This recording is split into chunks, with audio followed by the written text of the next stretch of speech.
कांतापुर नाम के गांव में वरालम्मा और शिवैया नाम के दो पति पत्नी रहते थे। उनका इकलौता बेटा बालराजू था। बालू को अस्वच्छ परिवेश और अस्वच्छ लोग बिल्कुल पसंद नहीं आते थे। यहाँ तक कि बदसूरत और अनाकर्षक युवा को भी सर उठाकर भी नहीं देखता, मतलब वो कितना अजीब मानव है। बेचारी इतने सालों से बहुत कष्ट सहकर उसका पालन पोषण करके बड़ा करती है वरालम्मा। अभी बालू को शादी का उम्र आता है। पिछले 3 सालों से उसके लिए बहुत सारे रिश्ते देख रहे थे, फिर भी हर एक लड़की में किसी न किसी कमी दिखाकर हर एक रिश्ते को खराब कर रहा था। आखिर में पास गांव से आए एक रिश्ते के बारे में वरालम्मा उसका बेटा बालू से ऐसे कहने लगी।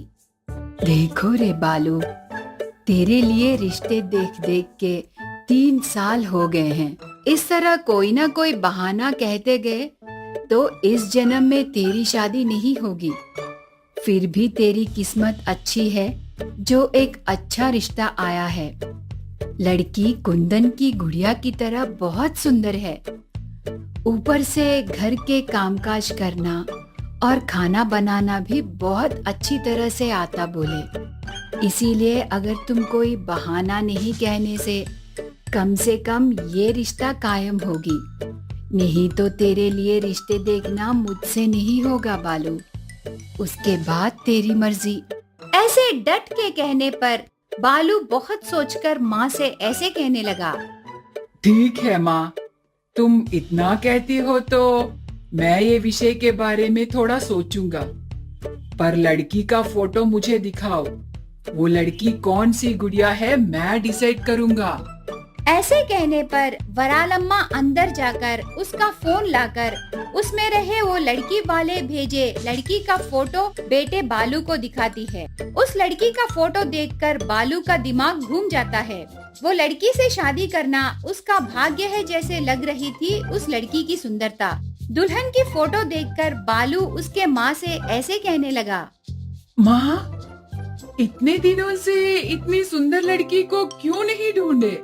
अब और कुछ मत सोचो और जल्दी से इस रिश्ते को कायम करो। यही हमारी घर की बहू है माँ। ऐसे कहकर बहुत खुश होने लगता है।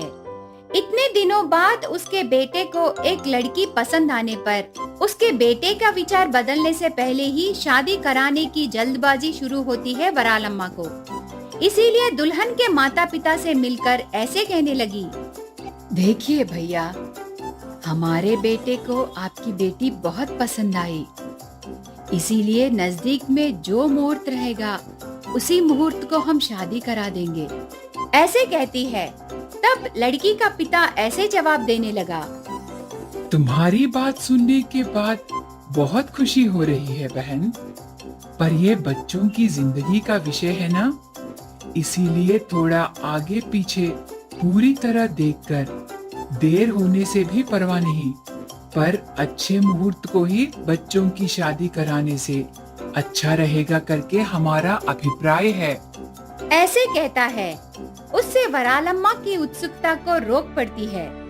लड़की वालों की बात टाल नहीं सकती, लेकिन बेटे का दिल फिर से बदल जाएगा और इतना अच्छा रिश्ता हाथ से फिसल जाने का डर छुपा लेती है।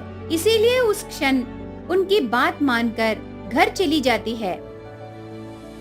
घर जाने के बाद बालू उत्सुकता से माँ से ऐसे कहने लगा। क्यों माँ, लड़की वाले शादी का मुहूर्त जल्दी रखने के लिए मान गए? कब रखे? इस हफ्ते में या इस महीने में?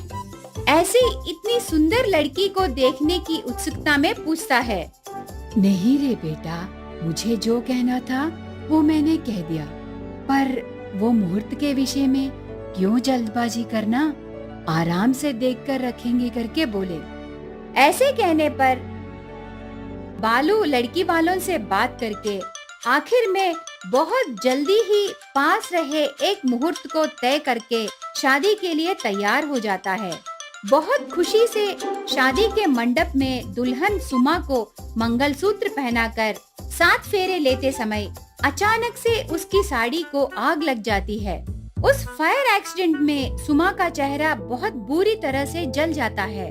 इतनी सुंदर रही सुमा उसका चेहरा जल जाने पर बदसूरत बन जाती है।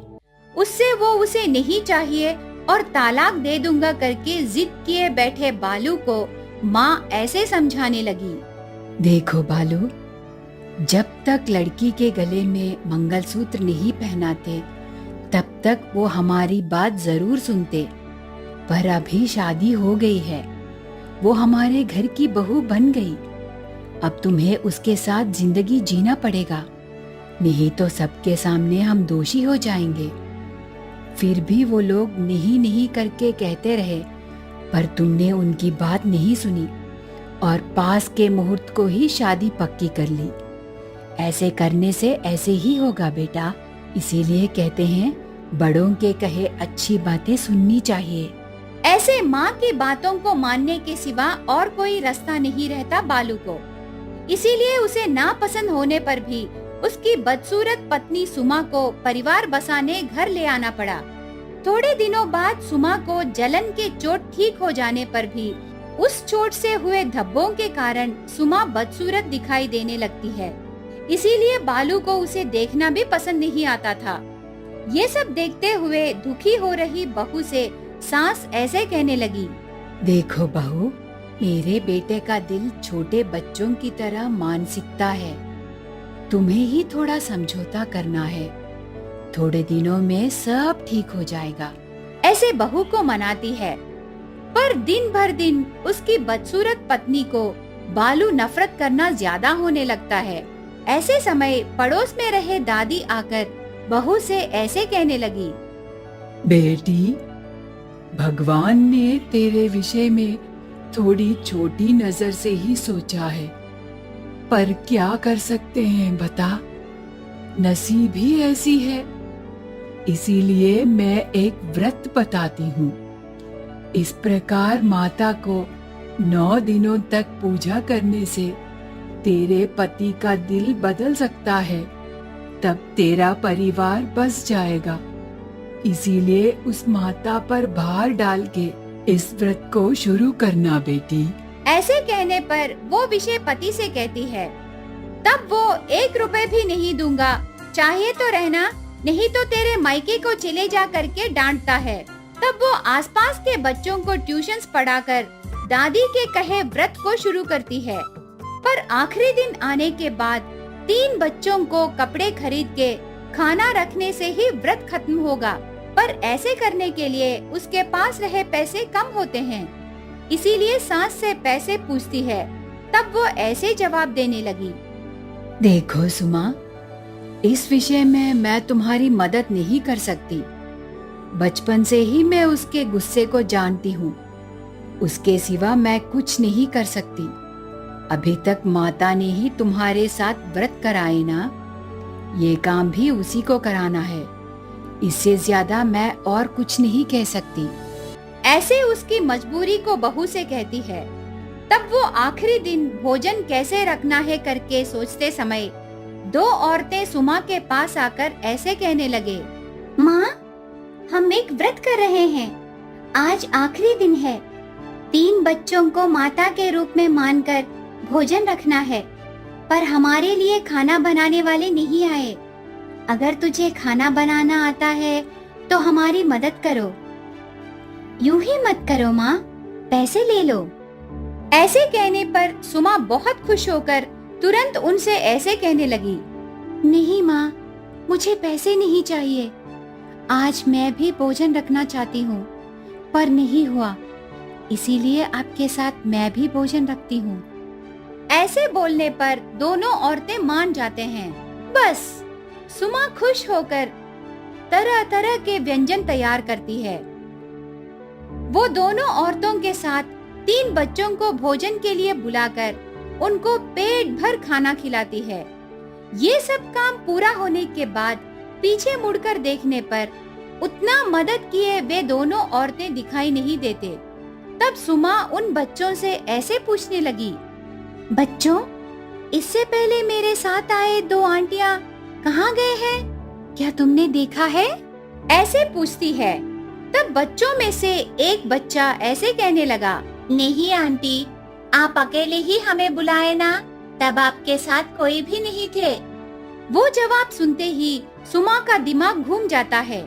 सुबह से उसके काम में मदद किए वो औरतें बच्चों को क्यों नहीं दिखाई दिए करके सोचते समय उसे चक्कर आकर नीचे गिर जाती है।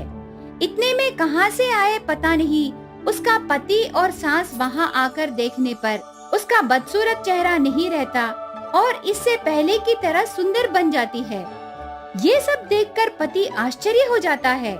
थोड़ी देर बाद सुमा पति और सास को वहां कैसे आए करके पूछती है। तब पति ऐसे जवाब देने लगा, पता नहीं सुमा, दो औरतें आकर मुझसे मिलकर तुम ऐसे गिर गई करके बोले। वो बात सुनते ही मेरे अंदर कुछ नया बदलाव आकर तेरे ऊपर गुस्सा और चिड़चिड़ापन जाकर तुझे क्या हुआ करके डर लग के भाग कर आ गया। यहाँ आकर देखने के बाद तेरे जले हुए धब्बे गायब होकर तू पहले की तरह सुंदर औरत में बदलकर पड़ी रही। ऐसे कहता है। तब वरालम्मा ऐसे कहने लगी, अभी तक ये सब समझ में नहीं आया क्या?